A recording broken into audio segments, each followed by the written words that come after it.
Come to number 5. A winning culture is a service culture. Winning culture delivers world-class service. And what is service? Service is anything that makes some of your customers' stress go away, remember? Service is anything that makes some of their stress go away. Service is an attitude, not a department. We need to own the customers to take ownership of their stress, and we need bottom-up service. So many businesses believe that great service breaks out on the outskirts. You see the little arrow with the X and the circle? That's where they think service is created. The blue in the center, that's our company. And the green on the outside, that's our customers. And our frontline people are right where the blue hits the green. And so many businesses believe that service somehow spontaneously breaks out right there on the outskirts, on the periphery. And it does not. Service comes from our core. It comes from how we first serve our people and how we model service. In our ladies' clothing store, we had 60 employees, 60 women who worked for us. Now, we had a clear rule in our store: staff park at the back. Customers park in the front, staff park in the back. That's how it works.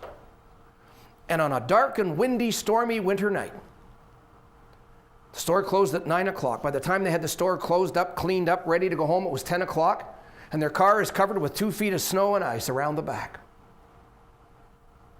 And I know exactly what will happen if I think it through. It's going to take them a long time to drive home on a night like that, and so they want to rush home. So they go at the back and they clean a little piece of the windshield, about that much, with their scraper. They hop in the car and try to drive home and maybe run into a bridge abutment and kill themselves, or maybe run into a family of 5 on the highway and wipe them out. And I got to tell you, we just weren't that important as a store to be just killing people. So our deal was, if it's a dark and stormy night, in order to make sure that you have a clean, safe car to drive home, here's what you will do. 10 minutes before you're ready to leave, page Donald or Jeff. Jeff was a student who worked for us in the evening. Page Donald or Jeff, give us your car keys. We will go out the back door. I had hooks on the wall just by the back door. I had 2 snowmobile suits, boots, mitts, galoshes for Jeff and Donald. And we got on those outfits, and we went out the back and we cleaned off their car. Headlights, tail lights, side windows, front windows, back windows, and drove the car around the front and left it there for a few minutes to warm up. So when they left at 10 o'clock, they had a safe, warm car to drive home. We lived service. It was part of our culture. It's not something I talked about, it's something I did. And I got to tell you, they loved it. See, we lecture our staff about service, but do we live it? Do we model it for them? So we lived service from our core, and it had a profound effect on our culture. Creating a service culture. We have two things here. Number 1, the techniques of service, and number 2, the spirit of service. And the techniques of service are things that you can put in a training manual. And lots of companies have training manuals, and they talk about service, and it's the ongoing training of our people through stuff that we write down and we tell them, and then we empower people. That's important for service. And we have products that work, and our physical facilities work, design that works.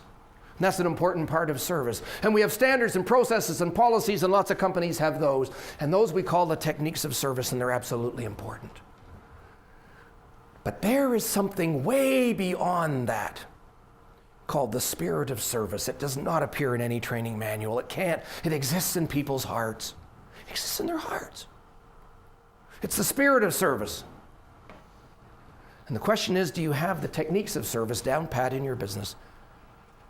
And do you have the spirit of service that starts from your core and is understood and embraced by everybody in your organization? Do you have the spirit of service? Who's the passionate voice of the customer in your business? Someone who is the owner of the spirit of service, and they're the passionate voice. Cooper Canada, our family business, became the best in the world at what we did. And one of the biggest factors in our success was that customers were not some vague economic concept. Customers were real people. When my father joined the company as a salesman in 1932, the company was founded in 1905 by somebody else. Father joined the company in 1932 as a salesman, and his territory was all of Canada, Newfoundland to Victoria, all of Canada. And he knew customers. When he was in Saskatchewan and it was over a weekend, one of the customers would say, Jack, how would you like to go fishing with me on Sunday? Because I got a little cabin up in the north.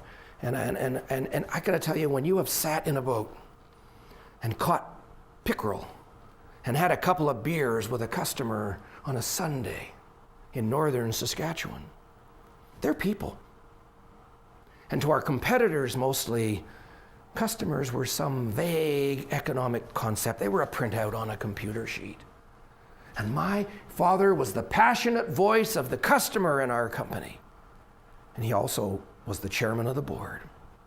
So who's the voice of the customer? Who passionately cares about customers? Who understands customers in your business? Take the service challenge. Everybody talks about service, promises service, but what we need to do is stop using the word service, because the word service is dead anyway. It's dead, doesn't mean anything to people. Service has been promised and denied so many times that people's eyes just glaze over when you mention the word. So in any conversation in your business, any conversation, any memo, any discussion about service, do not use the word service. Use the phrase specific acts of service. Anytime you would talk about service, talk about specific acts of service that you actually deliver every day to make some of your customers' stress go away. Specific acts of service are observable, they are measurable, and they deliver some of the 4 currencies. And if it's not observable and it's not measurable, it's not a specific act of service. It's probably BS. Most conversations in any business about service are simply BS. Just bring your hip waders, because you'll never get out of there alive without them. Observable, measurable, deliver some of the 4 currencies, and they do it better than our competitors. And then you're delivering specific acts of service.